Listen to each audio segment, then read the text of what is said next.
Freaking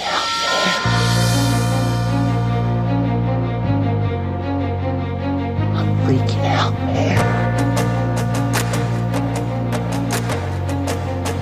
You can't handle the truth. You can't handle the truth. What do all men power want? More power.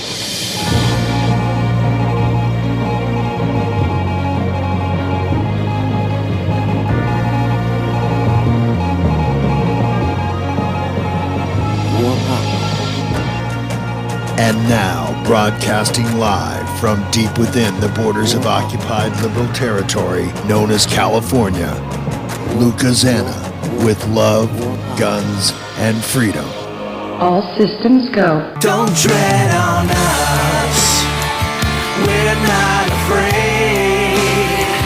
You work for us, we're not your slaves. Don't tread on us. Hello everybody, this is Luca Zanna, you're listening to Love, Guns and Freedom on K-Talks 1340 AM, live right now, Sunday, day 16 of March, almost the ides of March, the day when Julius Caesar got killed.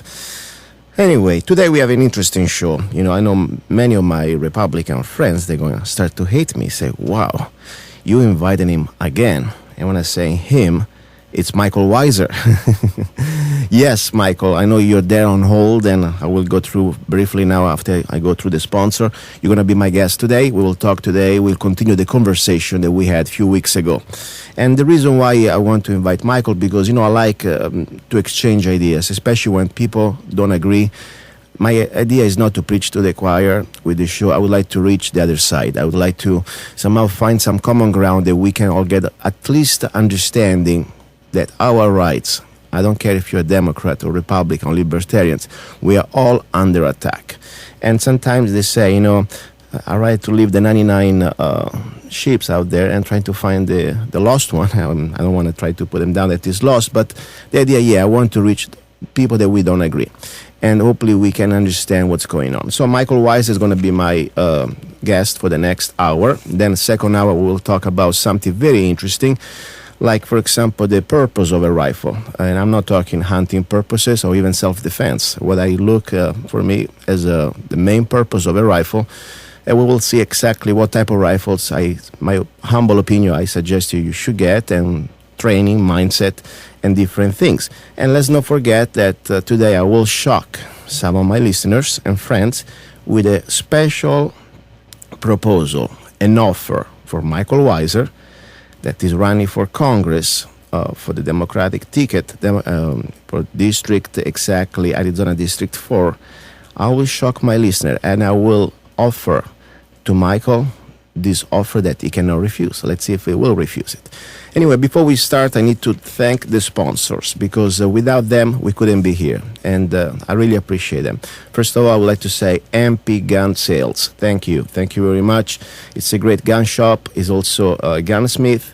And they also can give you a lot of great advices. I mean, if you're looking for the first gun or you want to have some information about even just technical things, they got great people there. They are located exactly on Fort Mojave, in front of Maverick, on Highway 95, 4470. They also have a phone number, 928-444-5905. Also, they have a website, npguns.com. And you can also ask for Neil, the owner, great guy. Then we're talking about business that I really appreciate them also for their spirit of entrepreneur, you know. I know the owner, Tom, and his wife is called Colorado River Vapor, okay?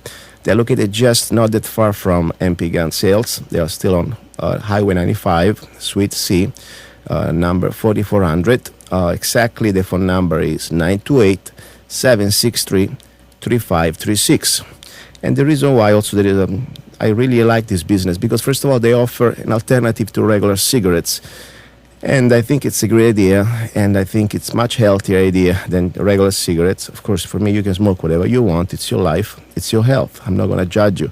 But I think this is a great alternative. And I'm sorry to see already different government from different states or even local cities like Los Angeles banning or regulating something that's supposed to be talking about smoking vapor, okay? But, that's what government does, try to regulate, try to dictate. And also, I'm sorry, I believe a lot of powers of the lobbies, especially tobacco lobbies, they don't want to have this sort of a new product that could be an alternative. So there's a lot of mafia, in my humble opinion, there. So anyway, thank you very much, guys, from Colorado River Vapor. Now, let me get Michael. 1 second only. Michael, are you there? 1 second. Michael, are you there, Michael? I'm here. Nice to see you today. I mean, nice to talk to you. I can see you because you are in Kingman right now, right? Actually, I'm in Sohi, Arizona. It's on the western slopes of the Surbat Mountains above Golden Valley. Perfect. I know very well there. You're not that far from my place.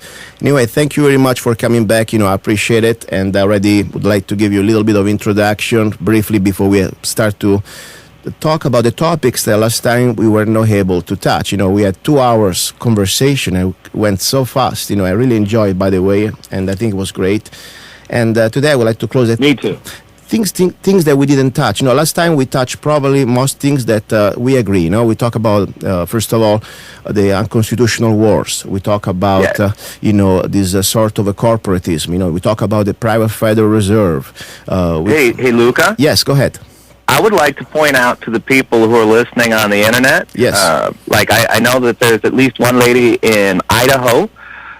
Madeline Bassett is listening on the internet. And for people who would like to see the list of topics you've proposed for today's show, yes, you have that posted in Friends of Normal in Mojave, Arizona. Yes, correct. So today I would like to start, first of all, one topic that, of course, the show is called Love, Guns, and Freedom. So we got to talk a little bit about guns, okay? But okay. If we have time, of course, I would like to touch different things that I say we may, because, I don't assume anything, Sometimes right. we go ahead. Let's acknowledge this. Today, the second hour of your show isn't specific about guns, and your leading sponsor is a gun shop. Yes. So it seems that it's a logical thing that your show will want to talk about guns. Yeah, on top, for me, guns, as I said, is not just a technical tool, but it's like an instrument. It is, for me, the idea of a right, of an inalienable right, like the First Amendment. We're talking about the Second Amendment.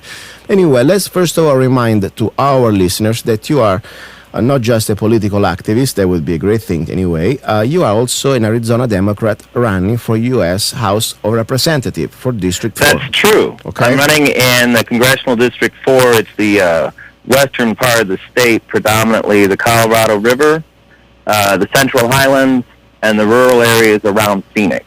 There's about 7 parts of 7 counties and 9 different legislative districts. Perfect. And you have also a website. You can say that, please. Plug it. My website is mikelweiser.org. That's MikelWeisser.org.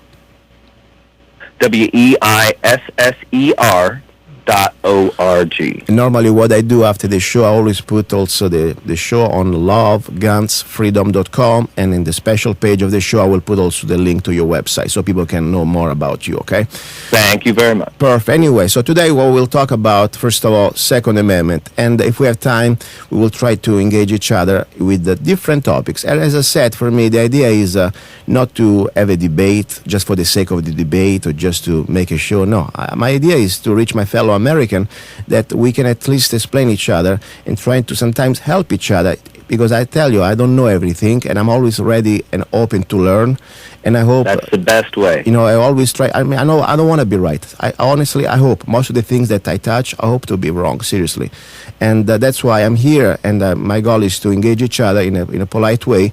And as I said before, I respect Michael, even if he's on the other side, if you want to put this sort of imaginary wall of the political spectrum, because at least Michael is up front. He wears his uniform. I know that I'm never gonna vote for him because it's different from. But at least I respect that. As long as you don't vote for the Republican, then I've done my work. Listen, my point is, before you, I already know I am the most critical. That's why I have respect for people like you, and at the same time, I have a very little respect for Republicans that they stab us in the back, because at least you know what you're doing. Exactly. And, you have been openly, you say what you are, and people can decide if they want to support you or not. But I have a serious problem when we have Republicans in our district or in our state that they go around wrapping their flag and trying to look like, I don't know, some sort of a freedom-oriented people, believe in the Constitution, and then they're just big government or just big, pretty much Well, let's no face different. it, since you bring that up, Yes. the American Tea Party, as much as the members want to think of themselves as grassroots, homegrown, thrust-forward patriots, it's actually AstroTurf.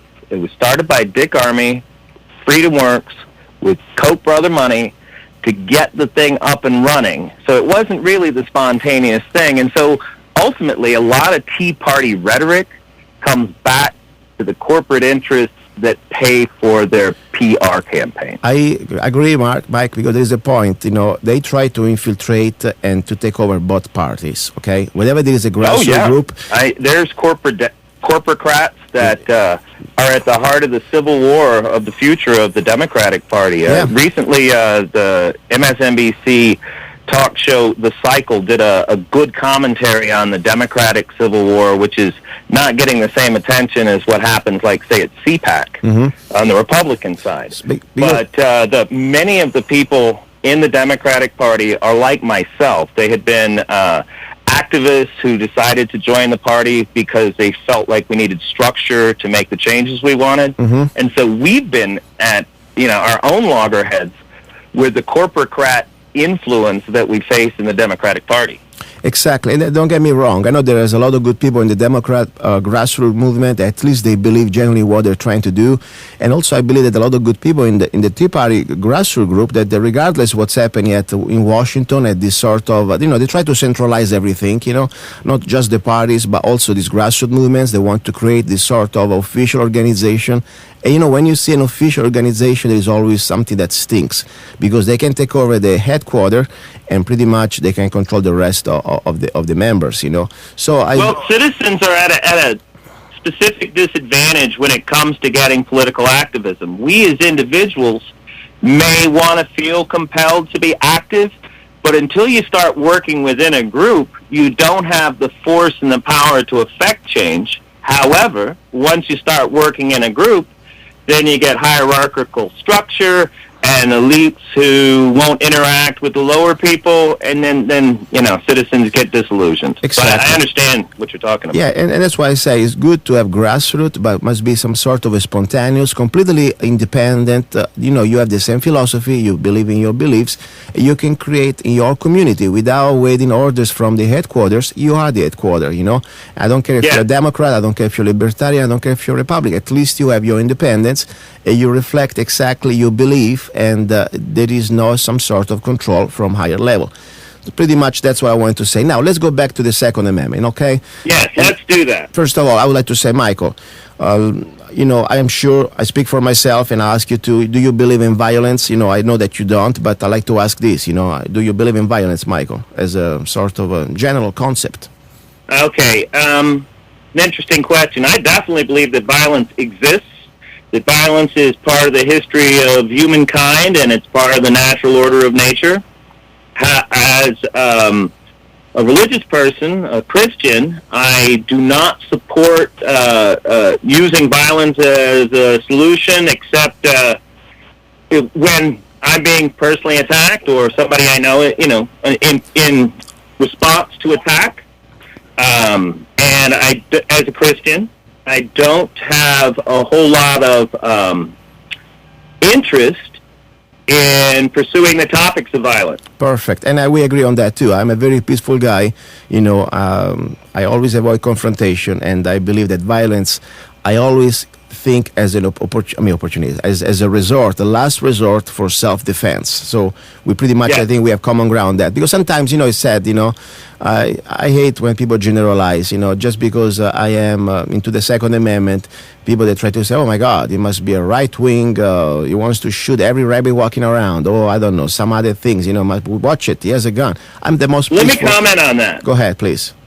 Okay, because violence. I'm going to take you off. Because violence is not in my religious belief system or what I should pursue. I don't have much obsession with guns. I was in the military. When I left the military, shortly after I gave up my guns, I've been raised in a hunting family and shot many animals and lots of tin cans growing up. But I don't personally own guns anymore. Okay. So to me, when people want to talk about their guns, it's like talking about butterfly collecting or some other area of interest that I don't happen to have. I understand, and I respect that because it's your choice, and it's it's something that everybody has the choice to do what they wish until don't infringe on other people's rights. So now, let me add on to that part. Yes, I think that we have had a history in America of the people being oppressed by their leadership's religious beliefs. So because I'm a Christian, which would be opposing violence, I don't want guns myself, but I certainly do not believe that my religious values should oppress others the way that I'm already upset with other people's religious values oppressing me. Perfect. I agree with you because it's your choice, it's your religion belief, and whatever religion you have, it's you don't want to impose to others. So I completely respect that. Even of course, this is not the time. Sometimes in one day we can do that. I did one time with Mr. Hayes.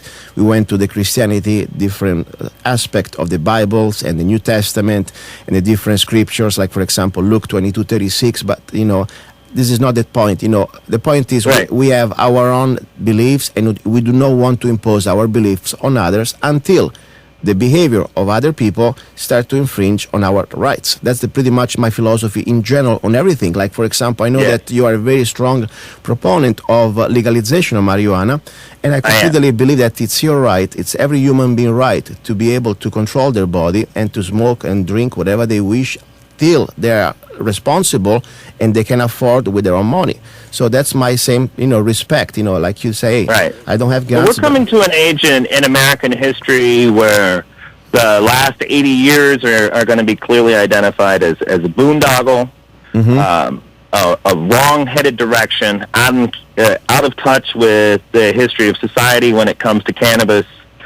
Right now, it's kind of difficult for people such as myself who are an activist on the issue or just consumers, because we're being ground up in the jaws of one period of history ending and the next period beginning.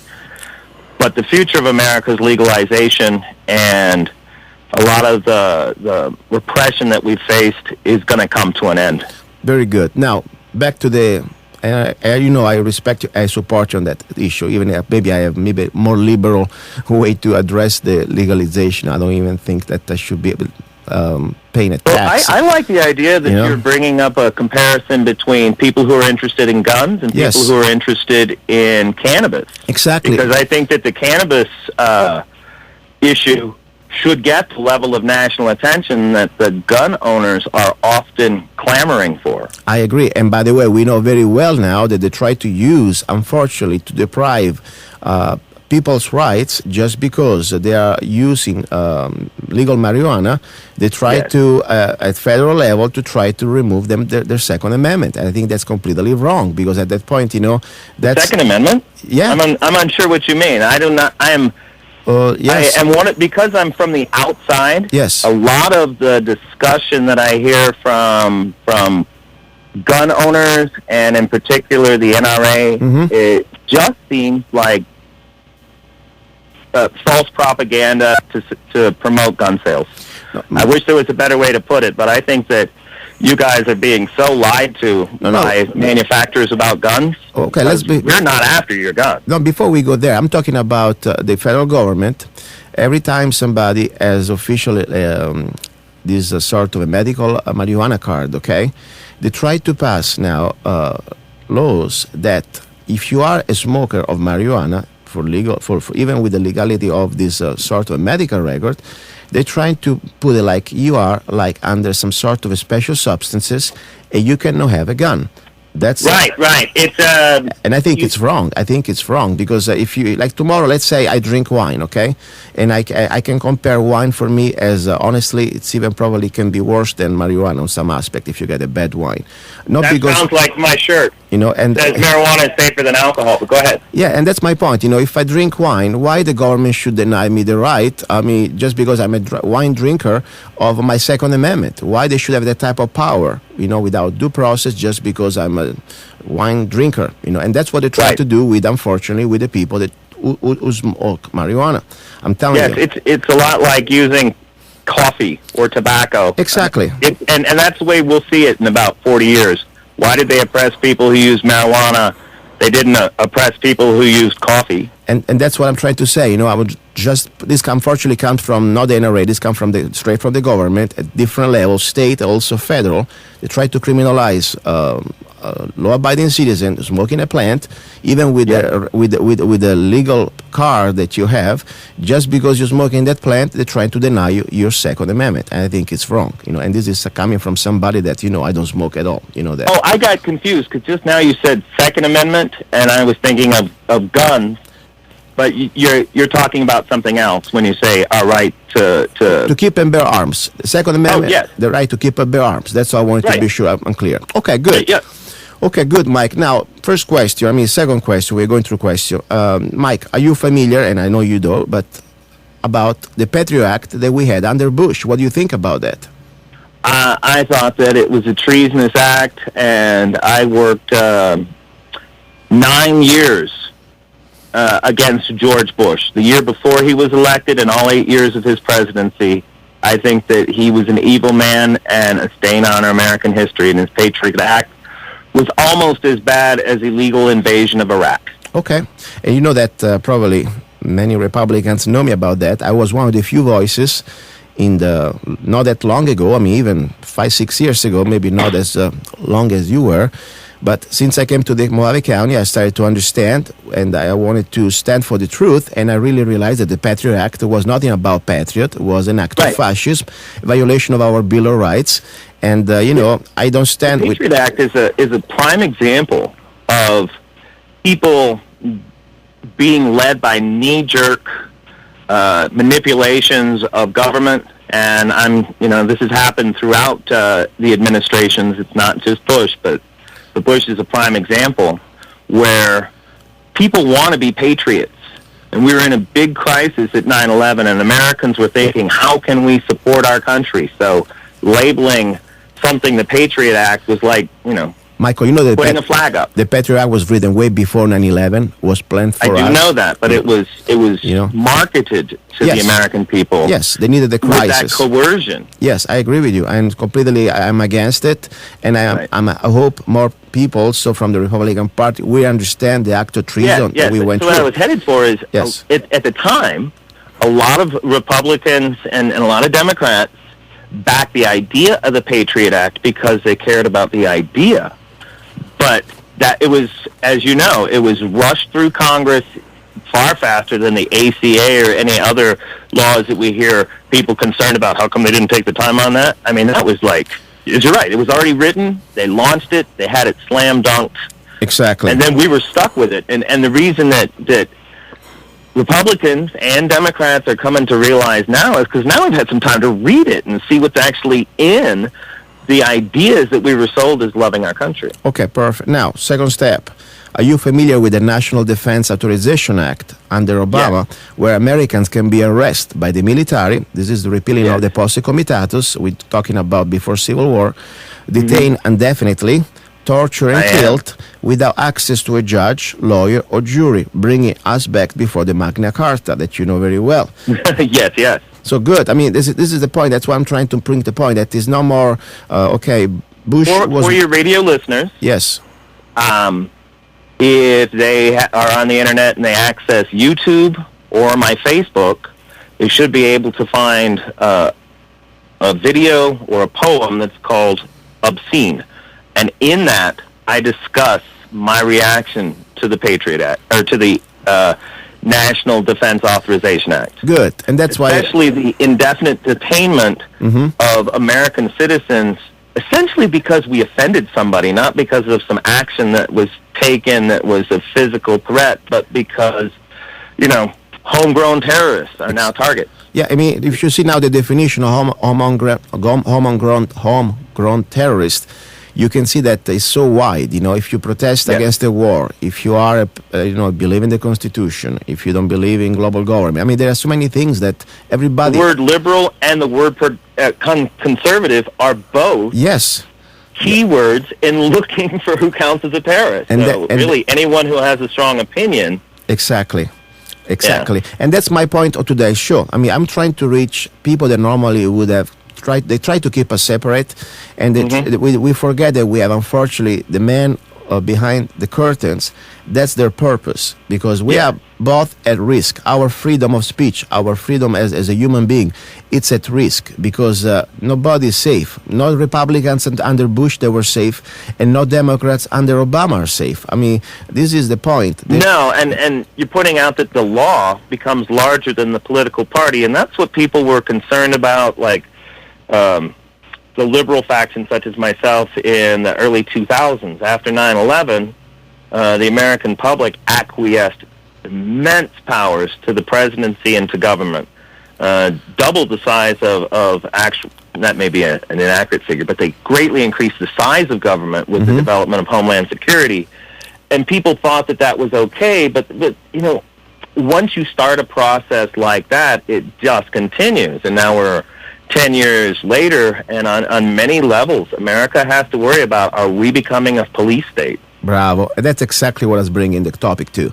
I mean, the point is now, when we understand that nobody's safe, I don't care if you're Democrat or Republican, doesn't matter, there is a structure above us that unfortunately is setting up a complete police state, and is a continuation. Doesn't matter which president or which party, they continue the same agenda, so much that Obama, he had a chance to stop the Patriot Act. He didn't stop it. He signed it again on steroids.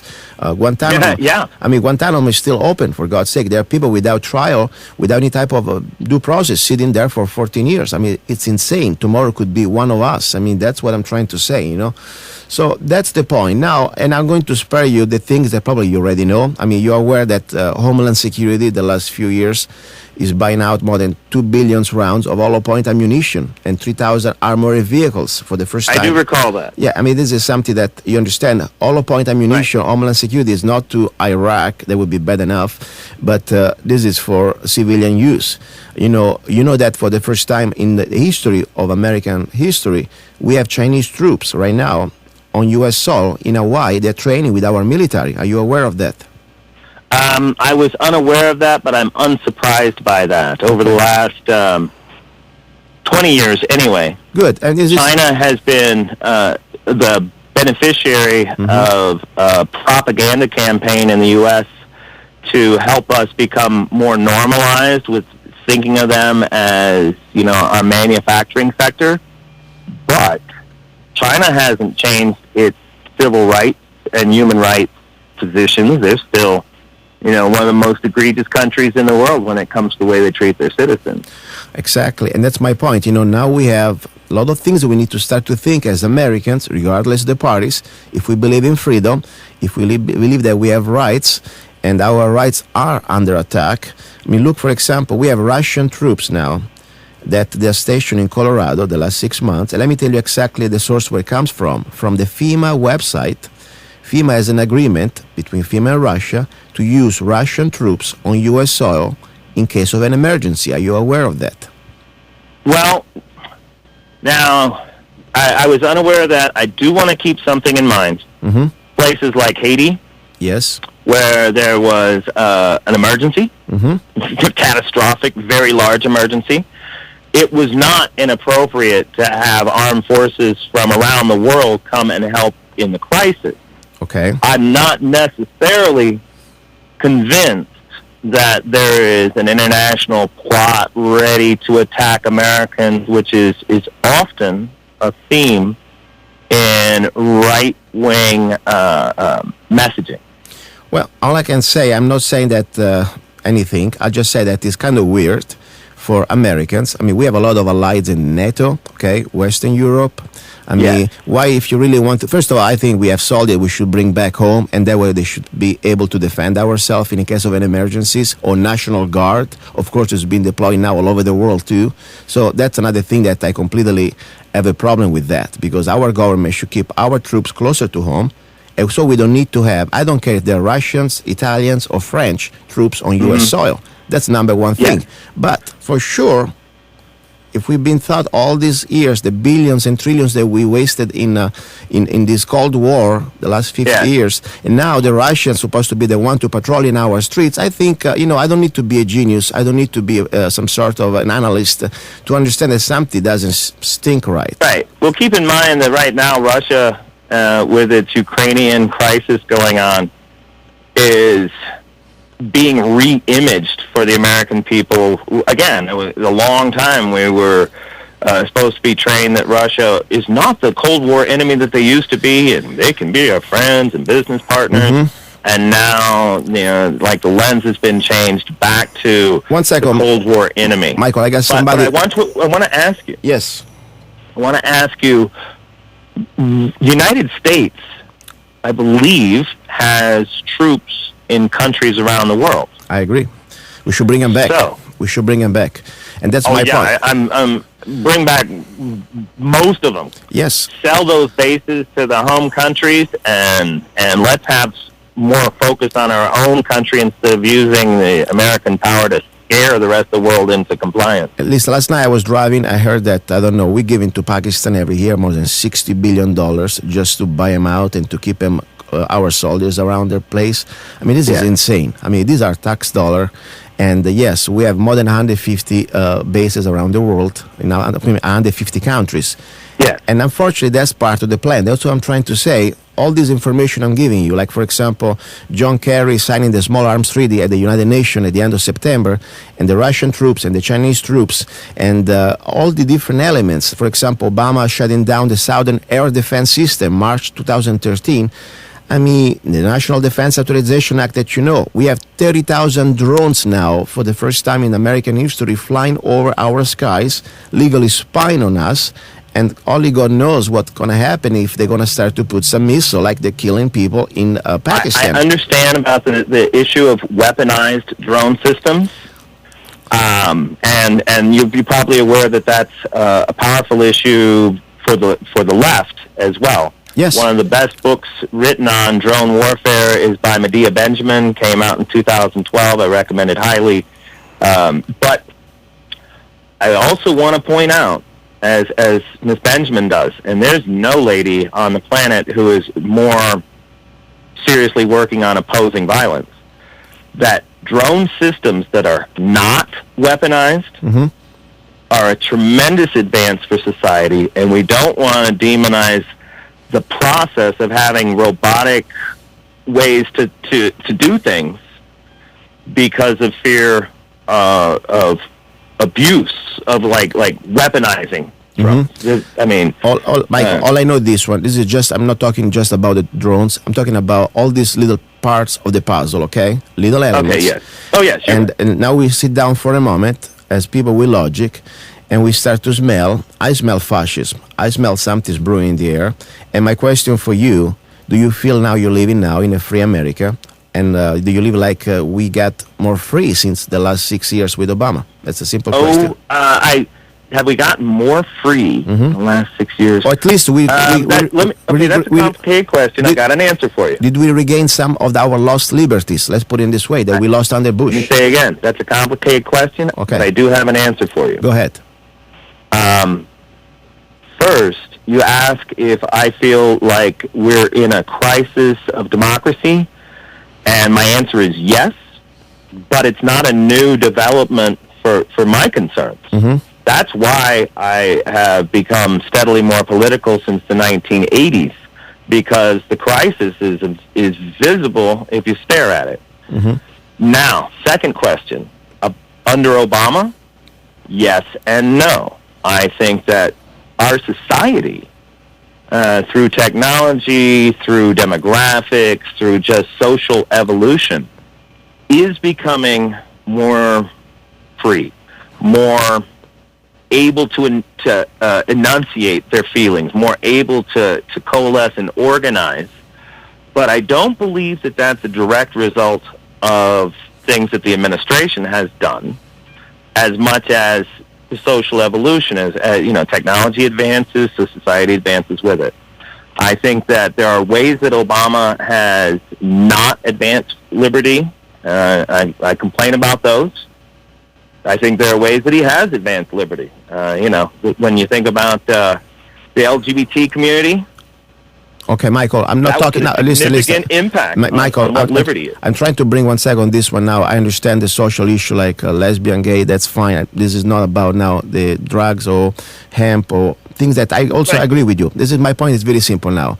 In my humble opinion, regardless of Bush started it, Obama is completing it. We're living right now 1 minute before midnight, and this is complete police state. That's my bottom line. Now, I'm not talking about, yes, there are some other issues. I don't know if it's 1 minute before midnight, well, but we're I think close. the clock's been holding at about 11 p.m. for a long time. I agree. But things now... It takes people like you and my work also that keep this from collapsing already. Exactly. That's my point, Mike. Regarding now the social issue that I think they are very important, but in this point, if we don't have any more... other people who do a lot more than we do. Yes, if we don't have any more our freedoms, we don't have any more freedom of speech. If people are intimidated to even criticize the government, and they think that, like in Chile, during Pinochet, they call the white death. More than 50 people disappear in the middle of the night, never been found. Same thing can happen now in America, because a political dissident or just somebody that is outspoken now is afraid to face the IRS, like happened. I again encourage people to look up my poem, Obscene. Okay. Since you're mentioning that. So that's my point. And all they think are coming now, what has to do with the Second Amendment? That's exactly what I'm bringing it to. Because it's a choice, of course. It's not something everybody must do it. I respect people that have different, let's say, ethical choices. They decide that they don't want to use violence for self-defense. I respect that. It's their choice. But as Americans, we are the only country in the world that we've been given, we don't even be given it, we had, and our forefathers anyway, somehow were able to put in the Bill of Rights, enunciation, because it wasn't, the government doesn't give us any rights. It's our right. And this is the only experiment we were able to at least declare it. I'm glad you talk about that distinction, because prior to the Bill of Rights, citizens only had the guarantee of whim. We were supposed to be good government. We were supposed to behave accordingly to higher values, but there was no protection. Are you there, Mike? I am still here. Okay, some sort of a problem with the line. Anyway, listen to me. Now, let's go straight to the Second Amendment, okay? Because, good, we understand that we're in crisis, okay? Our freedom is under attack. I don't care if you're Republican or Democrat or Libertarians. We're all, as human beings, under attack and in danger. Yeah. That's my point. Now is the time for all good citizens to come to the aid of their country. Yes. I would not be devoting my life's family, treasure, and everything to this battle if it wasn't already a crisis. Exactly, Michael. And that's my point. Everybody can now decide, make their choices according to their morals, according to the ethical, religious choices, how you're going to stand or even face evil, We talk at the beginning of the show, you say, we do not believe in violence. I'm a peaceful man, you are a peaceful man. Also, we said, or at least I speak for myself, that yes, I will do everything I can to stop and defend myself from some sort of a deadly or harm. Even an innocent. If I see somebody let's say somebody's being raped or somebody's being killed, I'll do everything I can to stop that.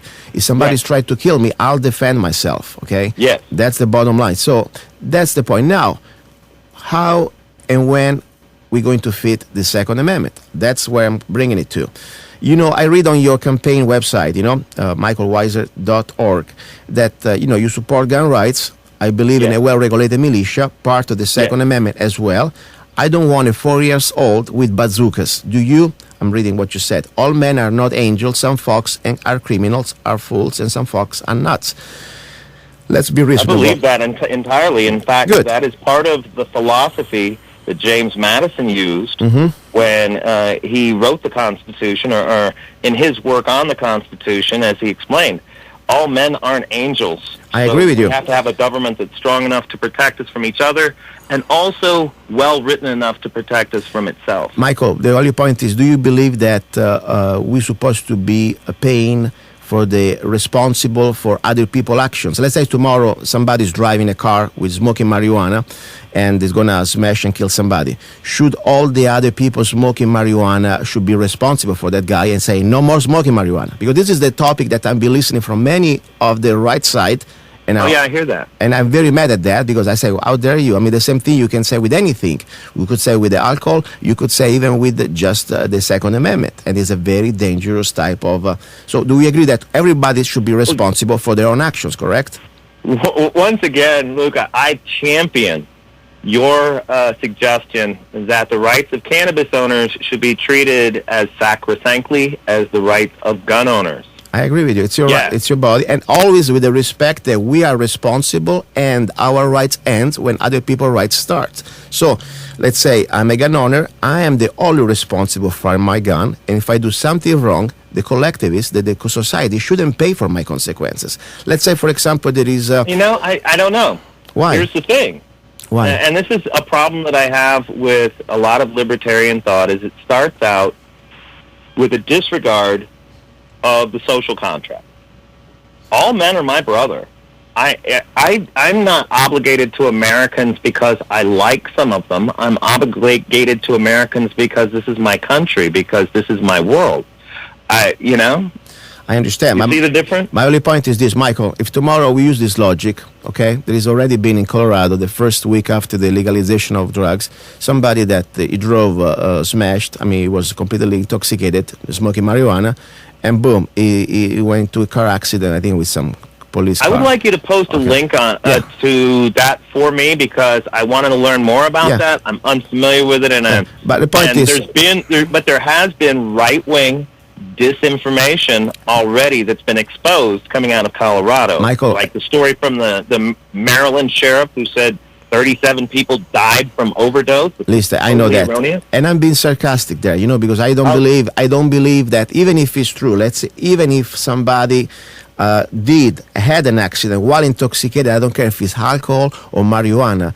The rest of the society, we should not be guilty for his bad choices. He should be the only person, because if you believe that a gun owner, a crazy person, that, by the way, in the statistics of the world, you're going to have probably more chances, to be found yourself in some sort of a gun shooting, especially this sort of a mass murdering at the school. It is not even in the statistics. We're talking, you're going to be probably killed by bees many more times. Prescription medication, it kills by hundreds of thousands. Car accidents by hundreds of thousands. So they're trying to instrumentalize. Because I'm always the same. If there is a bad person, a gun owner... hundreds of thousands of people die each year by bee stings? No, not 100,000, but 100,000 people die of prescribed medication. That's for sure. Yes. Okay? Prescribed medication is becoming one of the leading causes of death in America, and I'm glad you bring that up in links to the Second Amendment. Yes, because I would like to see a change in the industry of pharmaceuticals where they weren't being so predatory and selling so many pills that are designed to make people addicts. And that's my point. In the same way, I think that the gun industry should start taking responsibility for the culture that they're creating in America, a culture that is obsessed with the mechanism of attack and violence. Michael. A culture that is convinced that all of our neighbors are out to get us, and so we need to be more focused on arming ourselves than how to solve relationships. Michael, I'm sorry I disagree with you completely, because first of all, the industry is just like another industry, like the car industry, like the marijuana industry. It's the individual that makes the choice to be bad or good, okay? I offer a product, okay? I offer a gun, okay? A gun can be done for hunting, can be for sport, can be for self-defense, and as I'll tell you in the next second hour, it is for me to defend freedom.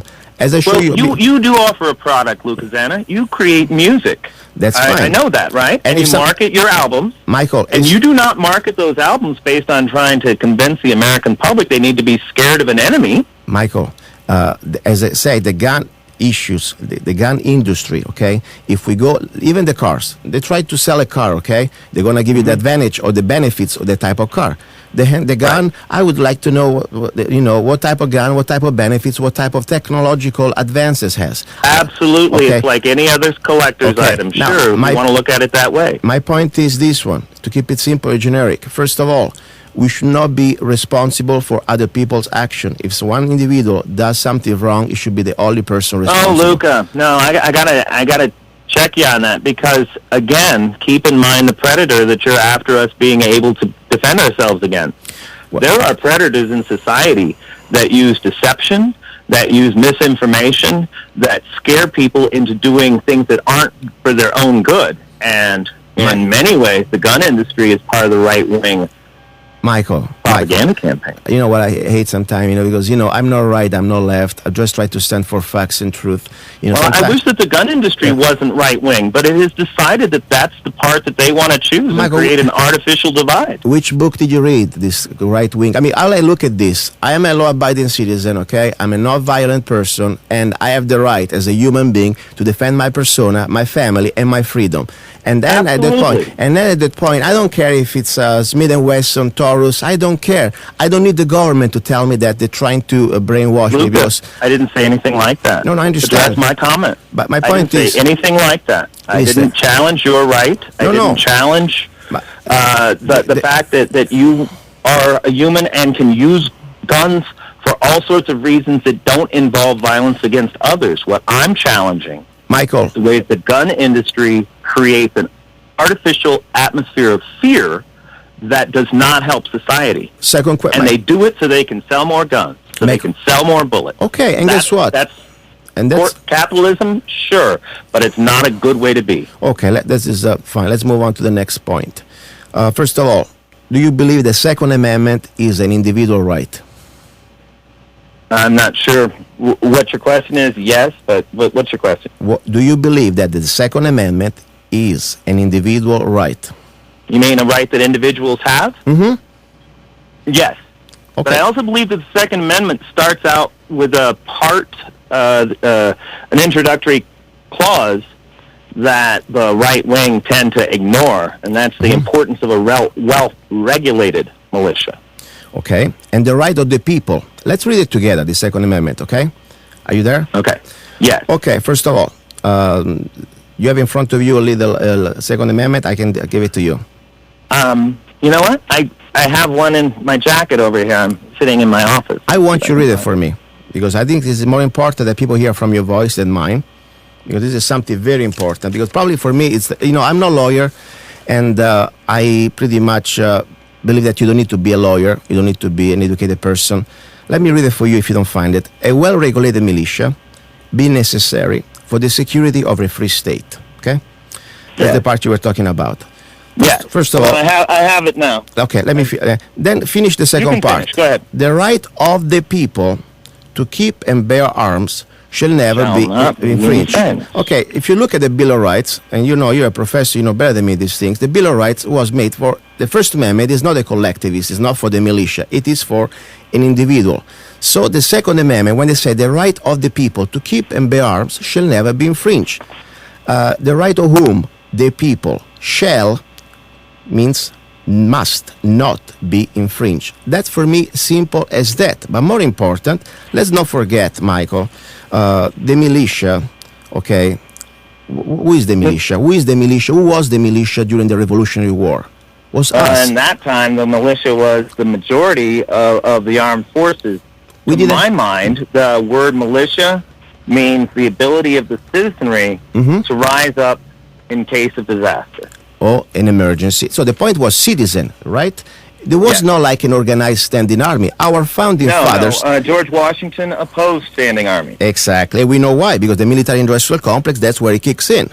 My point is... And we've seen that ever since then, that whenever an evil group wants to take over a country, first thing they do is co-opt the military. Exactly. So now, back to my point. Like it's happening in America. Why you think the government trying to register, control, and be afraid? If I was a government that had nothing to hide, okay, And So they could have a well-regulated militia Oh, listen. instead of having 4-year-olds with bazookas. Okay, first of all, listen. What you say about the 4 years old with bazooka is a complete disaster, never heard before. Nobody can have I've a had bazooka. people who are Second Amendment enthusiasts who tell me that they're okay with that and have told me that they already have machine guns for their prepubescent children. Michael, stay there. Don't go away. One second. This is too good. Can't let you go. Okay. Before I go, let me tell you. We'll be back. My bazookas, they are not allowed to anybody, and machine guns. So is that an infringement of Second Amendment freedom? We already have laws. 1934. Oh, so you do support infringements of Second Amendment freedom? I'll tell you the second hour. Don't go away, please. Stay there. Okay. Bye. He's a songwriter, a poet, a rifleman. I'm not afraid. And a constitutional activist. I'm not afraid. Italian by birth. I'm not afraid. American by choice. Luca Zanna. I'm not afraid. And his new CD, Love, Guns, and Freedom. 16 powerful songs on one CD from the heart of a patriot.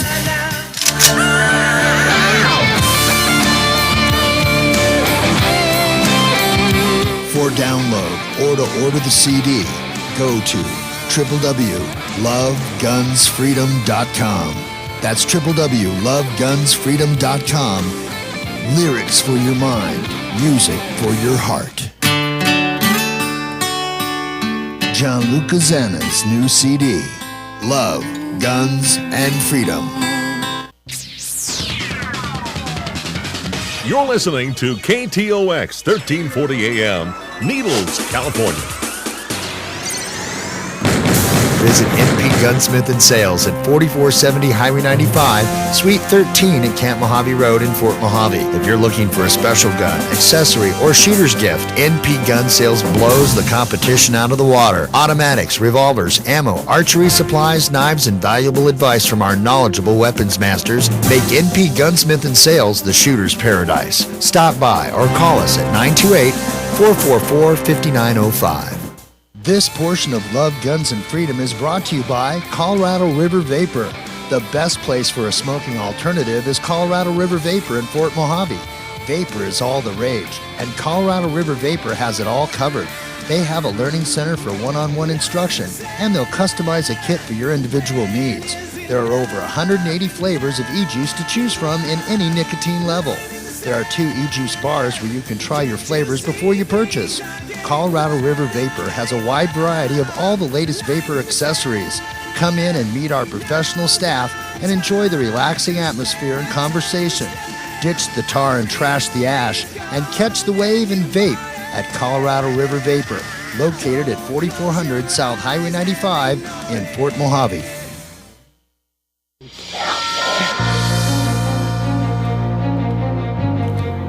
Okay, straight to business. I had to drink 1 gallon of chamomile, Mikel Weisser, because of you right now, just to let you know. Michael, are you there? Michael? Michael? Michael, are you there? Michael? Okay. Hello? Andrew, are you there? More power. 1 sec. Michael, are you there? Michael, You do not hear me? Yes, now I hear you. I'll call you right back. So I'm here, Michael. I'm there. Oh, you do hear me? Yes, Good. sorry, my fault. Okay. Okay, we have a guest here, Mikel Weisser. This is Luca Zanna, live on KTOX 1340 AM. We're talking about Hi, everybody. Second Amendment. We also have another guest, friend, Andrew Mastrocola. Andrew, are you there? Yes, I'm here. Okay, Andrew, where are you calling from? It's a nice, warm, balmy state of Wisconsin. Okay, and you know Michael, this is Andrew, you know each other. By the way, I also have another friend in the studio. Okay. Michael, we know each other. We have another Michael here. How you doing? Okay. It's a Hello, party. Michael. It's a party. Second Amendment party. Andrew, I want you please answer to at least Michael. He was talking about this. He brought up this fact that would you like to have your 4-year-old kid having the right to have a bazooka. And I tried to answer that, first of all. No, first of all, everybody under 18, we already have laws that you cannot really have weapons, or at least you cannot. So isn't that an infringement of Second Amendment rights? I don't want to. I know Andrew can answer very well. Andrew, go ahead, please. No. First of all, I'd like to know what you're feeding that child to be 4 years old to be able to handle a bazooka. I find it pretty laughable. Hold on, wait. Can we turn up Andrew? I can barely hear him. Yes. Giving a bazooka to a 4-year-old child. They haven't even reached the age of reason yet. And can you show me one that would be fit enough and big enough to hold something like that? No, I'm saying if they're citizens' rights, they have rights. Why don't they smoke marijuana at 4 years old, Michael? I don't promote underage drug use of any drug. I can see it being used medically to help with medical conditions, but I don't know. Michael, if you're talking about medical use, Michael, 4-year-olds would do better with edibles. Andrew, talk, because I need more chamomile. One second, go ahead. Well, this is a constitutional issue, and the Constitution was written very precisely. I agree. The Constitution was written to restrain the power and force of government. And I didn't hear protect you. the liberties of each and every one of us.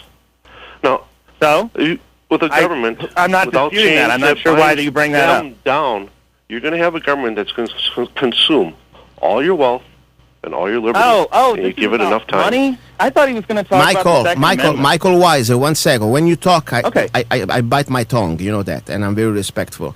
Now, Andrew is trying to make a point, even if you don't like. Let him. You're right. That was no problem. Go ahead with Andrew, please. But no, it's the truth, though. Congress, they aren't authorized to pass laws just because they're a majority in Congress or anything like that. That's not the issue here. But going back to the ridiculous statement of little children, that's way out of bounds. But why is that way out of bounds? They are U.S. citizens, so they have rights, and yet we realize that a well-regulated militia is necessary to the health of the nation. So we have to have regulation in the introductory clause of that paragraph. You guys keep acting like I'm trying to infringe your rights. My whole issue is just with the gun industry's exploitation of people's fears. Michael. And we all know that there are existing restrictions. Okay. Because we're regulated as a militia. I want to give other Michael in the studio the opportunity to say something. Michael Hagwood, you want to say something about it? Are we talking about, am I right, a 4-year-old with a bazooka? Yeah, that's what... Michael, exactly what is your problem, Michael?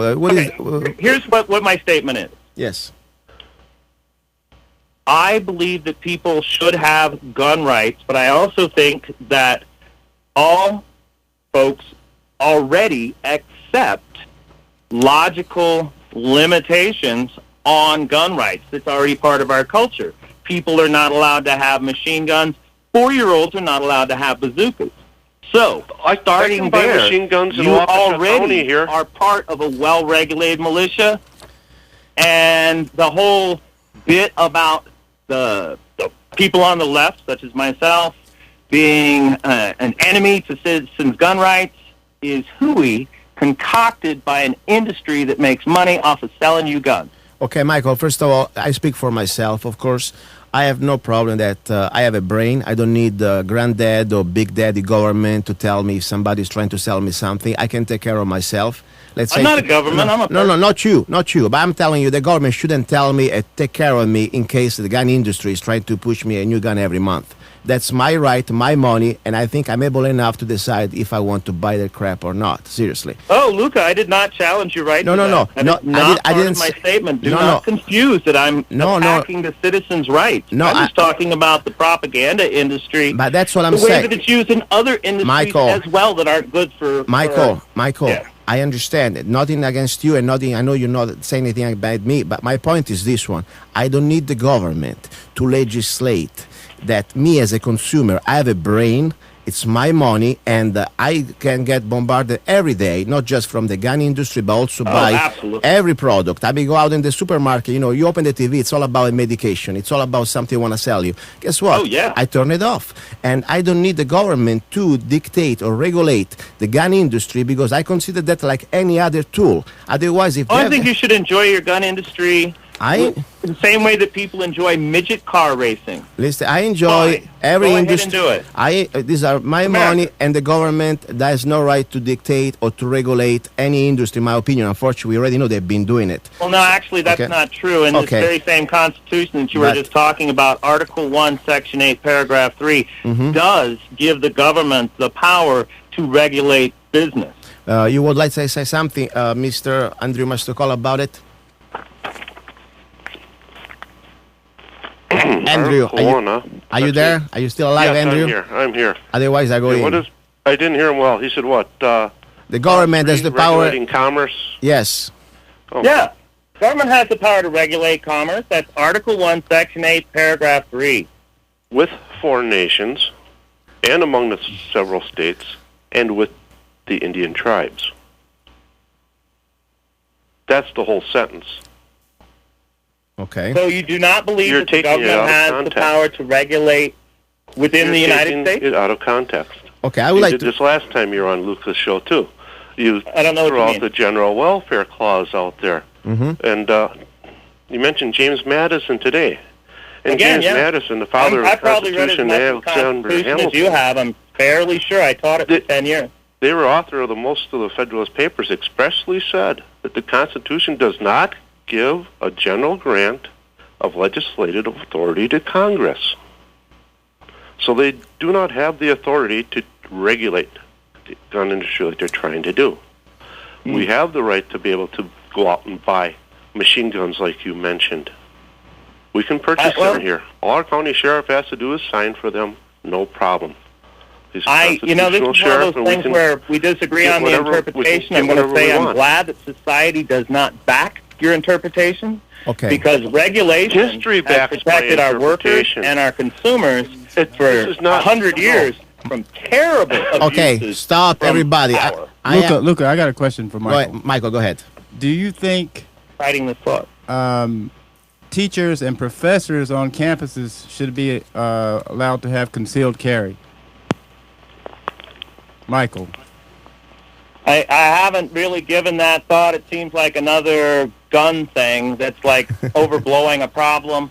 In Arizona, where people have fairly unregulated right to their arms, it's in keeping with Arizona. But I'll tell you, every time that we put guns into a place, guns are more likely to be used in that place. So in these school shootings, instead of having a responsible teacher armed to take down one of these guys, we should just... Well, I'm a fan of school resource officers. I've written about that widely. You can see that in my material. Okay, Michael, listen. My point is very simple. Normally, I having this debate with you because I think it's good try to reach each other. And normally, let me tell you something. This is the way straight me normally I will go. I never debate my rights. You know that. This is just for academic purposes because at the end of the day, even if 99.999% of all the rest of this country decides that they want to take my First Amendment, I'm still going to speak up. If they want to take my Second Amendment, I'm still going to hold my guns. And I want to have a message for all the people on the other side. Maybe I know you go to Phoenix many times. You're very good there. I haven't challenged your Second No, not or you, your First not Amendment you. rights. No, not you. I'm not saying you. I want like you as an ambassador, okay? Yes. As ambassador of peace. You go down to Phoenix to the Capitol. I know you're very active. You speak with senators. You also speak Yes. sometimes also, I know, at the federal level. Let them Yes, know this yes. message. And this is just from me, Luca Zanna, okay? Everybody else speak for themselves. The moment, the day, Congress or the state of Arizona, it will try to pass any type of gun registration, write it down, gun registration, like they did in Germany, like they did in Turkish with Armenians, like they did in many other countries before they appreciate started. the Turkish-Armenian reference. Thank you. Good. So you know that. Every time they register guns first, like they're doing now in Connecticut, like doing New York, always come down to confiscation later. Now, I will refuse to register any of my guns. Always, not You know, in my life, I've seen that always never is true, always. Well, at least in the history life, I'm not talking about always as generic universal concept, but if I look at the history books, I have a history book here, and I'm telling you exactly the numbers, starting with the Armenian, how many people died, more than 1.5 million Armenians got slaughtered. After they got, some people say as high as 2.2. You know, I mean, this is when just you have massive things like good. But let's get back to. No, let me finish. Let me finish with my point. You're right. People don't want to. Okay, if so the government was actually in a maneuver, this is take my our point. Weaponry, Michael, all across the spectrum, we would be revolting. Michael, as the same way that the right encourages their citizenry to revolt. We're not in favor of becoming a police state. Michael, we are already a police state. That's the bottom line. We are already a police state. Number one. Number two. Yeah, that's why we battle. My number two. Now, think about it. If tomorrow was Beck Bush, okay, or somebody else that for me it's the same, doesn't matter. But let's say somebody on the other side. You have all this National Defense Authorization Act that we talked in the first hour, all the Patriot Act. You are pretty much now before pre-Magna Carta. We are slaves, okay? You speak up. And like happened in Russia, when they came, it came to your door, like happened in Germany. What do you do? What do you want to give them a restriction? What type of guns you should have? Maybe one single shot, maybe air pellet. I mean, don't you understand what they're trying to do us here as like a frog, slowing, cooking us, removing one... I do have great concern about our country. I agree. As I said, I've staked my whole life and family and reputation on the fact that we're in a crisis. Good, and that's my point. That's your choice. You don't have to use violence to defend yourself. But I believe that as Americans, we have the choice, different from any other country in the world, to have the Second Amendment, the right to keep and bear arms. When they say arms, when our founding fathers says arms, they didn't specify, let me give you the musket or let me give you this double-shot musket. Arms. Every individual weapon, a law-abiding man or woman also can hold for the defense of the persona. But then that takes us back to the 4-year-old with the bazooka. Okay, Michael, a 4-year-old. Can you stop, please, bring me this 4-year-old story? Because it really starts to get me into my... Michael, you cannot smoke cigarette if you are over 18, I guess. 21, how old is he here? 21? 18. 18. You cannot smoke a pack of cigarette if you don't have the age. Okay. How about a tank? Okay. How about a tank? How can a 4-year-old drive a tank if they want to? Come on, Michael. You're intelligent, man. You see that there are reasonable restrictions. But that's not reasonable. That's stupid. Arguing for infringement of a citizen's right. Michael, a 4-year-old guy, he cannot vote, for God's sake. Listen. I respect you more if you say something like completely that we don't agree. Because at least I'm telling you that we actually do agree. But Michael, you also don't lose the me. idea of Do not lose me. Rights. Don't lose me with a 4-year-old. If you want to say we talk about the 30, you want okay? Let's talk. Promote and are in favor of the restriction of some gun rights. I don't restrict. You know what the only restriction would be? That at this point, the law-abiding citizen, okay, should be able to carry his own weapon, okay? And of course, I'm not talking about a collective mass weapon. I'm talking about a rifle, a shotgun, a bazooka. Let me tell you something. That's not gun. The nuclear weapon is not a gun, okay? Well, I thought it was keep and bear arms. Michael, would be an interballistic there's some things. I'm talking about a nuclear weapon. Please don't insult my intelligence. We cannot now. When we talk about the arms trade, they're talking about Stinger missiles and no, the arm trade. Michael, small arms trade, small. The United Nations trying to. You do believe in a restriction in guns? No. Because the moment the government has the power to restrict, they can start to carve your rights one at a time. Think this sounds logical, think this sounds reasonable, and then you're going to find out yourself like in England. Let me tell you, Michael, you're going to find out yourself like in Australia, in England, that you cannot even have anymore an air pellet rifle, and you are a subject. I thought you said that somebody 18 or older is allowed to have guns, and people under that age are not allowed to have guns. Okay, first of all, every state is different. So that's a restriction. That's the basic restrictor for every right. You cannot vote if you're less than 18, right? So you do believe in some restriction. Michael, I'm talking about... And you told me that you don't want citizens to have interballistic missiles. So that's another restriction. Michael. I'm saying that you're being reasonable. Andrew, and why? help me because I need a bottle of wine. I can drink here while I'm... I need 2 bottles of wine right now. Michael, go ahead. I got other Michael here. Michael, tell me something. Save me. What about? I want to say something.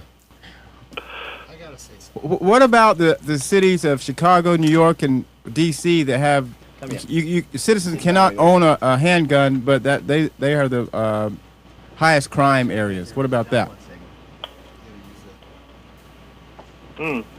Well, Michael. I'm not in favor of me personally owning a handgun. It's an abstraction. It's like you're asking me about midget car racing. Let me think for a second. No, I'm just asking you why are these cities have the highest crime rate? I'm not trying to put you guys down. Citizens not having handguns, I think that was struck down as unconstitutional, wasn't it? Michael, this is Dave Hayes here. Weren't those cities ordinances struck down as unconstitutional? Hey, Michael, this is Dave Hayes here. I got to jump in here really quick, okay? Yes. I'm kind of with you. What I'm hearing from a lot of people, Democrats and what are so-called liberals, a fallacy that has been perpetrated on the left by the right is that the left wants to take away your guns.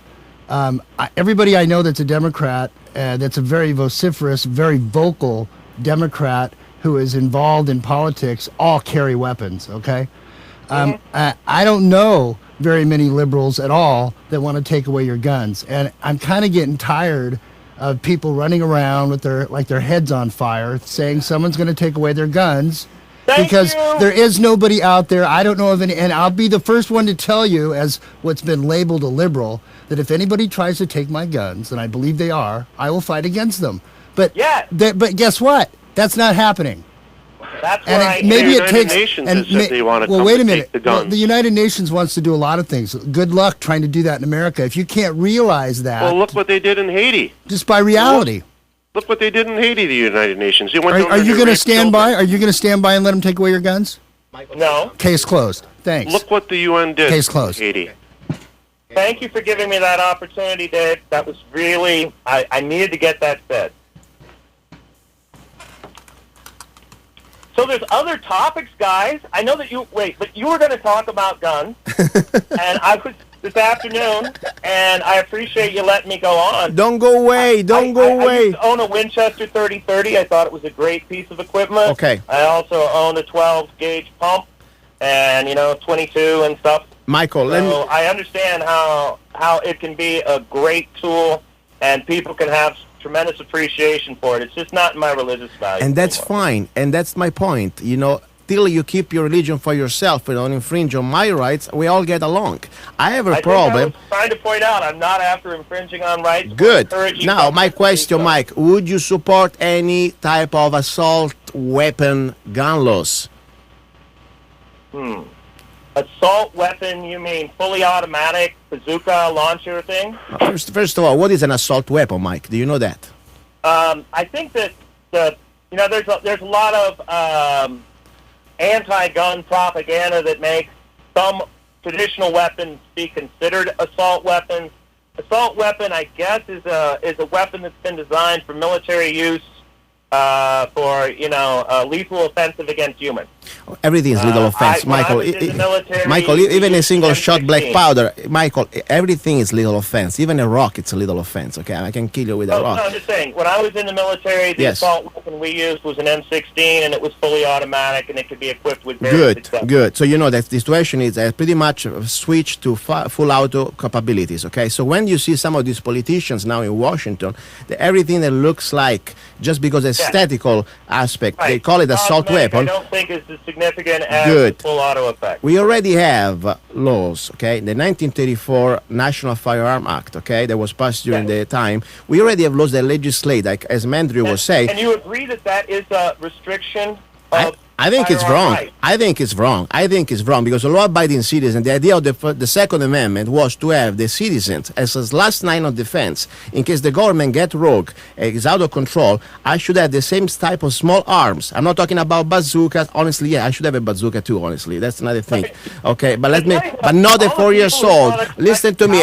Not a 4 years old can have a bazooka because first of all, Michael, let me finish. Killed by bombs, Michael, doesn't matter. Look in Afghanistan, look in Iraq. If people has the right to defend themselves, small arms can still defeat the invasion or foreign invasion. I mean, let's not forget. I'm talking about a law-abiding citizen, people I wish that they. survivors well then.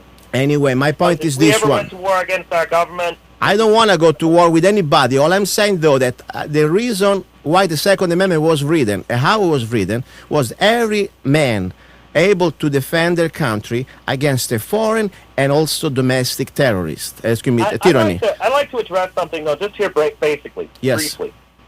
I just made a statement that I want to expand on, and it's, again, I'm not after giving you undue restriction on your rights. But look at this. The government, our United States government, the police state that you and I were both talking about, being concerned about, Yes. is the world's mightiest military force times 25.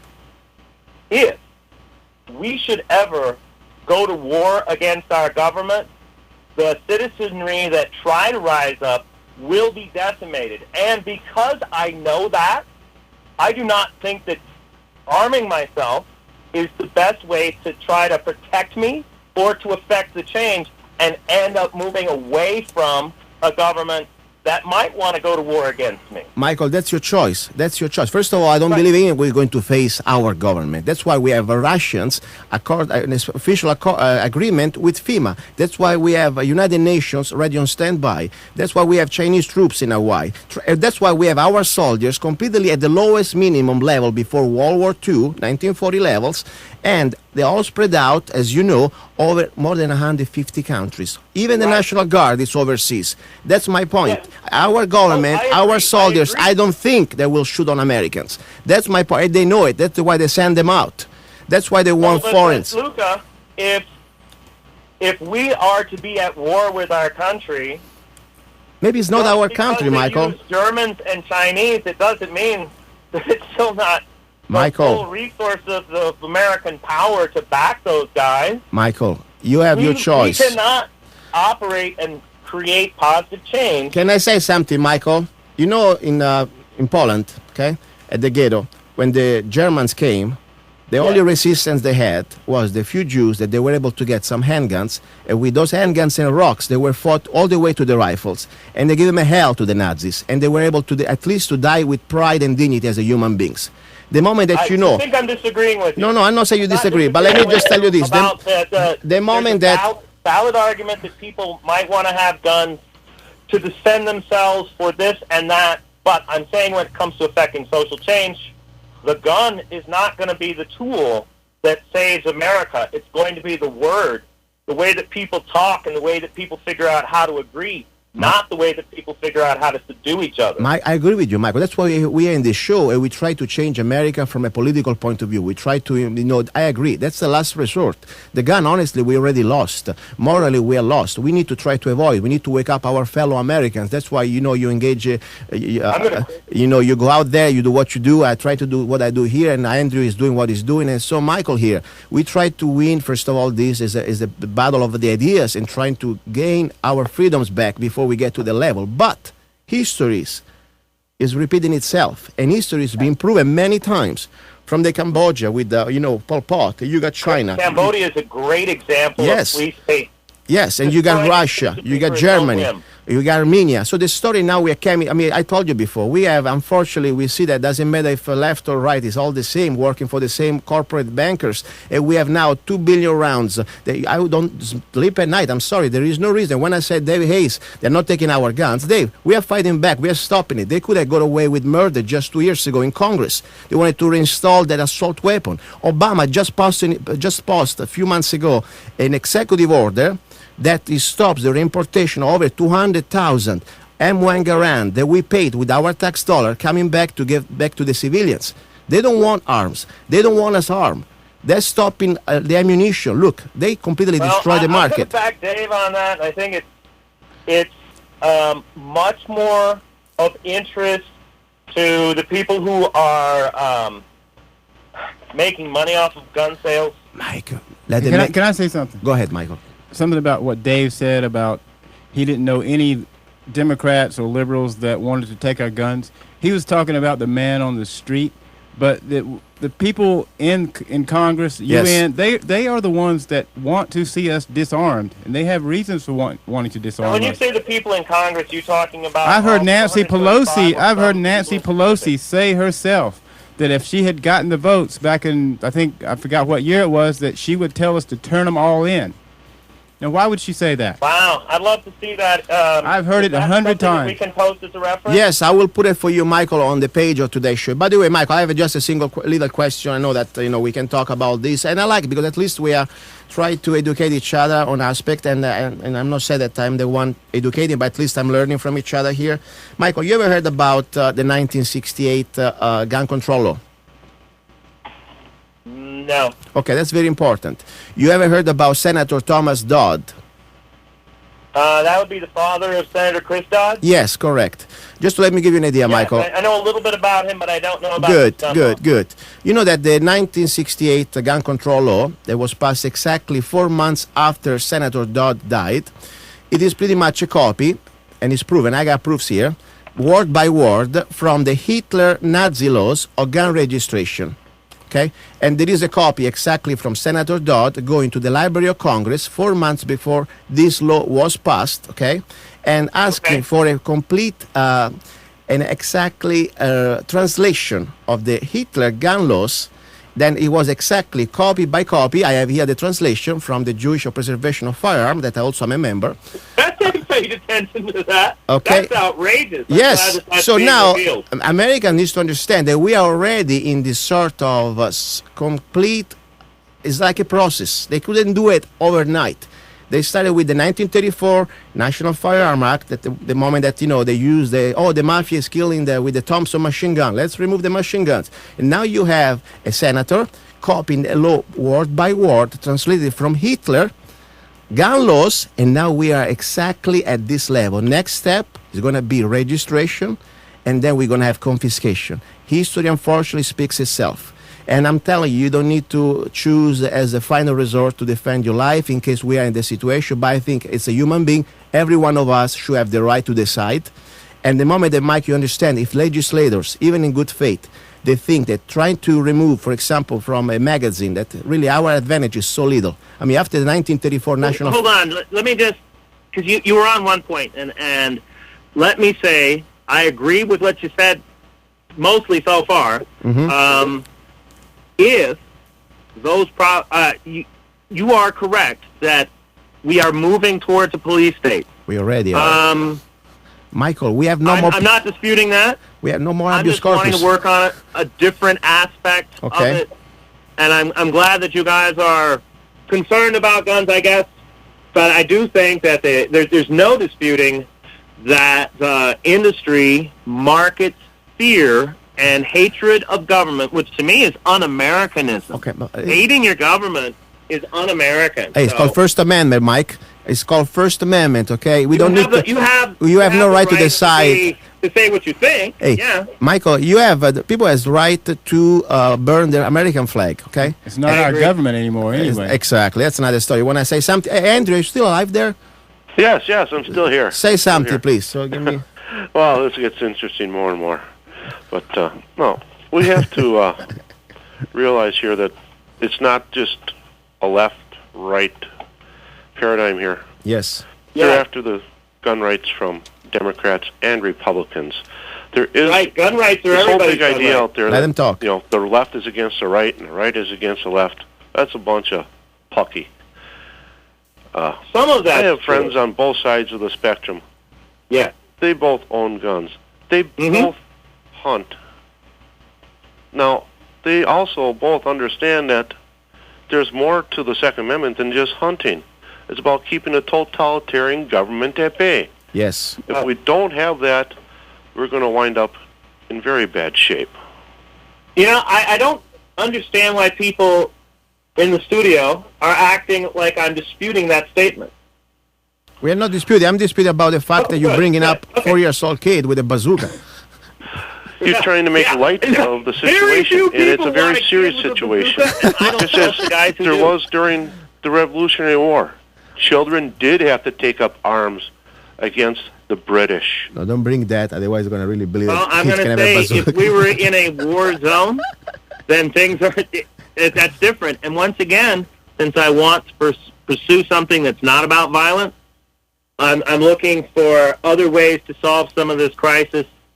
If you guys are working on that end, Michael, me too. That's why I'm here on this keep radio. going, I guess. Michael, that's why I'm here on this radio, because we want to try to diffuse, wake up our fellow Americans, regardless the party affiliation, and trying to regain our rights in a peaceful way. I'm just talking, though, unfortunately, sometimes you don't go to the fight comes to you.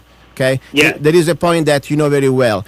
You can try to ignore reality, but we cannot ignore consequences. Reality. I'm talking about ways to change the crisis towards a better future. I believe that America has the power now, like we never have in our past, like no country has ever had the opportunity to have, to rise up as citizens and control our government instead of being forced by our government. Michael, I agree with you. That's why the show is called Love, Guns, and Freedom. It's not just called Let's Go Shoot Them All, okay? It's called about, yes, okay. I know that about you, Luca. You know, and that's why we talk in the first place, because both of us are trying to overcome the stereotypes that are used to hold us apart. My only point is this one. You understand that the moment that the government tried to legislate or regulate, and more important, register, it's happening. It's not a conspiracy. Connecticut, New York, California, many other states, federal level, they were trying to do with the last legislation. It's a registration. Registration in the history of humanity, it's always the first step before confiscation. That's a fact. And history speaks for itself. Now, we cannot focus on each aspect, but before I gave you the first hour... Let me ask you... let me finish. Then for a well-regulated militia? Okay, first of all, well-regulated militia talk at the time, we had no standing army. There was the citizen from 18 all the way to 45, like, for example, still in the state of Arizona. We are all militia, okay? So that means instead of just being a loose bunch of, lazy people sitting down in front of the couch, was their duty, it is our duty to train for yourself with also others. That's why train militia in organization that you have already trained for different scenarios. Let's say there was a fire, the militia took care of the fire. Let's say there were the Indians, they take care of the Indians. That was so, you're proposing mandatory government service? No, that was not mandatory. I like that idea, that everybody spends some time working for the government. I think that's a good thing, because that would kind of take down that barrier that we have of the citizen versus the government if we all realize that the government is us. I think it first of all should be a choice, and I would be loving to serve as my choice, not the government imposing on me, okay? If I would like to help my state or my country, I want to do it, not because the government is... I'm not the government slave. Okay, that's the bottom line. I hate the idea the government can force me to do something. I do it because the government earned the respect. So if I was an American at the time of the revolution, I was one of these colonists, I would love to be part of the well-organized militia. It was my duty, my honor. Okay, that's the bottom line. You've gotten to the point where this is the motivation that has me as an activist, is because I don't think the government, as it's being practiced, is doing the best for the citizens and respecting the citizens, so I'm fighting for change. Michael, let me just tell you one... Can we go back to the militia for a second here? Go ahead, please. And I'd like to bring up that, Article 1, Section 8 also provides for the militia. It says in there to provide for calling forth the militia to execute the laws of the Union, suppress insurrections, and repel invasions. Yes. Okay. So, we have that right to resist a totalitarian government with the use of the Second Amendment, if it need be, and it's backed up by Article 1, Section 8. Okay. I agree, and I think it's, as I said earlier, now is the time for all good citizens to come to the aid of their country. Good. We are in a crisis and should rise to make this change. Thank you so much for making that point. Michael, excellent. Do me a favor. When you go to Congress, or if you go to Phoenix, tell them. Try to understand. Tell them, to the legislator you talk. The moment that they're trying to do any type of registration, okay, that's why I brought you in this show, because I know you can be, you try to do the right thing, and sometimes we do things. Even me, I make mistakes. Sometimes I'm not just informed on everything, and then I'm the first one to say, I'm sorry, I didn't know. I would like to improve. So I think you want the best for the American people. The only thing sometimes I believe that. That's why you are on my show, and I respect you. Okay, that's why I said, please. As David said earlier, most of any liberal that I know, any liberal that I talk to, don't drive me mad. If they felt like forget about Davis, trying to take our weapons, we would rise up as a citizen would. Michael, it's too late. When you threat to our country. Michael, when your gun already been registered, confiscated, what you gonna rise with rocks? I mean, that's my point. It doesn't start overnight. It's a process. Look, just the last 80 years. 1934 was the first step to really curb our Second Amendment rights. Okay. Then you have 1968. I show it to you. We have the copies of the Nazi gun laws now in America. I know. Okay, and also they are racist. They are racist. You're right. And then now we're gonna be the next step, always with some good reason, something logic, something that sounds great. Now, if the Congress devil comes with a smile on his face. very good, I think there's more very to that good. quote, but I'll stop so, there. Problem is this one. They're trying hardly. They didn't make it this 2 years ago because we were able to stop it in Senate and the Congress, but they were so close to reinstitute the Second Amendment gun assault weapon ban, plus a gun registration, plus some sort of regulation that you go all the records straight to the government, to the medical records. That's pretty much another way to come back to you. Now, the United Nations, unfortunately, it's real. Kerry is not just a regular idiot from the bar, okay? Kerry is the Secretary of State. He signed the Small Arms Treaty. And it's not about nuclear weapons. It's about small arms treaty. It's about, and they want to completely destroy the Second Amendment. They want to go around through the small arms treaty. Even Senate did not ratify it. They already have this treaty on the book. Now, remember, the executive orders didn't start with just Obama. I'm talking about the last 50 years, since FDR and more. We have enough executive orders here that now all they need is a crisis to completely declare martial law. We have already... Oh, my God, yes, you can actually track that because they continue to do war exercises in the U.S. I think it's on an annual basis. Exactly. If the government should take over America. And that's You're right. Michael, that's my point. They're trying to... Now, we look all these facts. Democrats, Republicans, Libertarians, we're all at risk. Our freedom is all at risk. Trust me, they're not going to... If Republicans think they're going to be safe when the next Bush is going to be there, Bush doesn't give a damn about the Republican base. Like Obama doesn't give a damn about the Democrats' base. Luca, that was a very wise statement. They care for the corporate international bankers. We are under occupation. This government, unfortunately, is proven. We are already occupied by international bankers. Now, we may have our differences as Americans. You may believe in different type of a socioeconomic. That's fine. We can sort it out this after we reclaim our Bill of Rights. We don't live anymore like right now. We are under martial law. Even it's soft. You don't see still the tanks on the street. When you have a piece of legislation like the Patriot Act for Bush and the National Defense Authorization Act that is like a Patriot Act on steroids, they bring us back for before pre-Magna Carta, before 1215. Now the king, the state, has the power to decide, hey, Mikel Weisser, I don't like your face. I don't like what you said. No judge, no trial, no jury. You disappear. You're gone indefinitely. Again, I refer to that video of my poem of Yes, and I'm glad you did that. And I'm proud that you're standing up for the First Amendment. You're doing like I did my First Amendment. I'm here. I know I risk my life. We are all risking right now. That's the truth. So that's my point. When we understand as Americans, as human beings, we're all at risk. We should start to think, wait a second, they're not trying to do a gun registration because they're so worried about some of us going crazy and start to shoot some sort of people in the middle of the street. They already have enough laws to do that. The point now, they're trying to do the last thing we have left to try to completely disarm us. We already have completely inferiority. Think about the drones. We have 30,000 drones, for God's sake, right now, legally. Most of Congress sold us out with Obama to have now living like in Iraq. We are the slaves. So the last thing we have, if I have this one... You know, you could also say that that's like London, England, where they have cameras on every corner and the entire town is surveilled. And even here now they're doing the same. That's my point, Michael. So this rifle, M1 Garand, that people can see, even maybe a 60-year-old rifle, is still enough.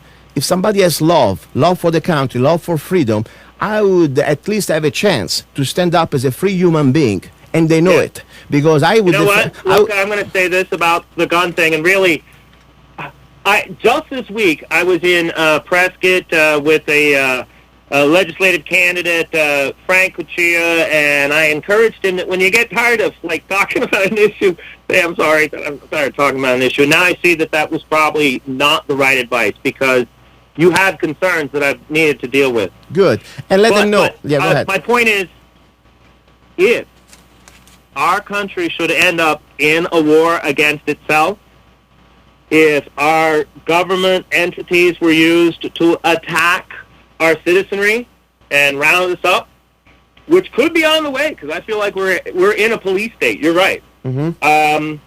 I know that resourcefulness, more than resources, will be the edge the survivors have. Resourcefulness, being able to come up with solutions like David versus Goliath. You arm yourself too heavily, you're immobilized. Okay, go ahead. Well, that's what the government's doing. They're arming themselves to the teeth. They're buying how many billions of rounds of I think it was 1.2. He said it a couple of times in the show. Hollow points, and they're militarizing our local police. It looks like they're getting ready for something. Michael, my point is this: it's a terrible crisis, and I'm glad that you have concern. I want more people to draw attention to our country's veering towards police state. I'm personally not a weapons owner, so the gun angle doesn't play as much into my battle to fight this terrible state of affairs. Good. You might want to reconsider that. No, one second, but that is right. You know, I'm not passing judgment, Michael. I respect. Well, there's a lot of issues to be addressed. Listen to me. There's a lot of issues to be addressed. Listen to me. My mission today was to get together, at least agreeing that we understand our country, our freedom, our rights are completely under attack. We are really at the point that, yes, this is a soft martial law. I don't want to get used to the idea that the National Defense Authorization Act is just another bill. It is the destruction of freedom. Not. You're right. You know, so that's my point. Now, as Americans, Democrats and Republicans, I don't care.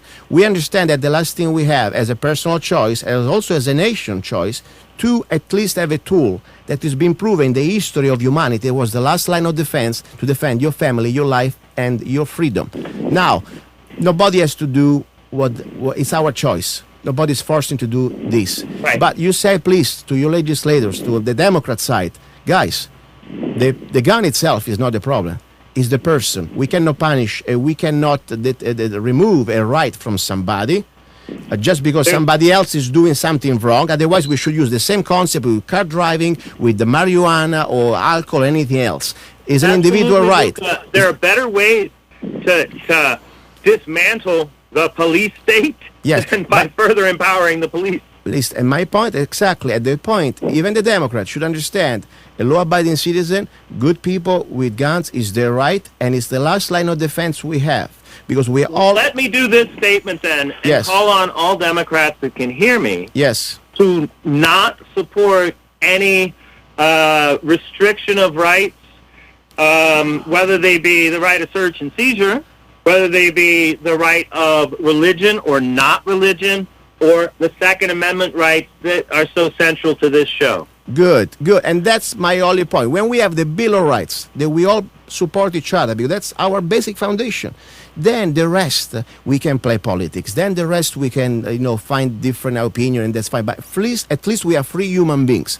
You have the right of freedom of speech. We have the right to defend yourself and your liberty. You have the right of your Fourth Amendment. You have the right to smoke, eat, whatever you wish, because it's your body. Actually, I was going to use this second to call for people to rise up. I mean, you have a listener base here who are ready to rise up about the Second Amendment. Mm-hmm. I'm asking them to look at the Fifth and Sixth Amendment, which are our protections from government abuse and trials. I agree with you. And see if we could get more justice in that area. Perfect. If we fought as hard for those amendments as the gun owners do for their Second Amendment, we could have a better dialogue in changing America for the better. Michael, I completely with you. That's why here I support all the Bill of Rights. As you see, First Amendment is the first one, but all the rest of that is important, That's why I think we should understand that we cannot pick and choose which rights we want to defend or not. Or we believe in the Bill of Rights or we don't believe. And that's why I'm with you, completely. Listen, Michael, I thank you again. Please say your website again, and it was a great conversation. It was. I really appreciate this opportunity to talk to your audience. Gentlemen in the studio, thanks for joining. My website is www.mikelweiser.org. That's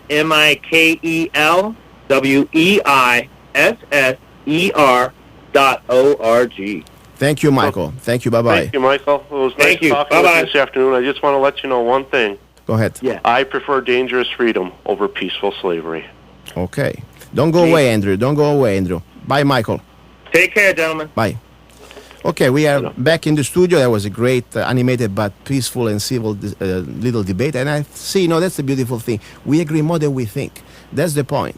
When we use logic and we are in good faith, sometimes I call it ignorance in a good way. When we don't know things, we can educate. We can help each other in education. If you have a good heart and good faith, we can fix that. That's my point. I think Michael he believes in, even if we disagree on economics, on some other issue, but I think he means well. And sometimes just to try to show facts, like, you want to see Feinstein said that, hey, American people turn your guns in, let's show him the facts. Yeah. I want to show him that, yes, 1968, the National Firearm Act here that we have, the gun control law was from the Nazi books. Let's show him that. And then when all this information with other Democrats that normally they try to find the reasonable type of legislation to control guns, they understand that unfortunately it's nothing for the goodness of the people. It's just another subdue way to control the people. Michael Haywood, say something. Well, I just think that the problem is a lot of people still think that our government is our government and that we have control and we can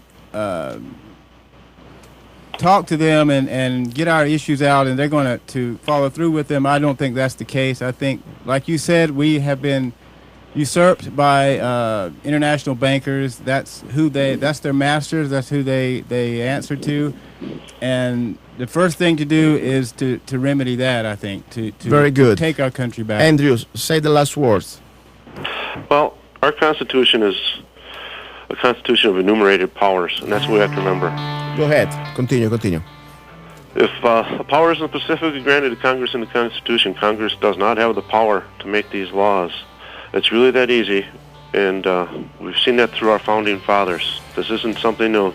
History is behind us. Very good. And let me tell you this. Well, first of all, thank you guys. Thank you, listeners.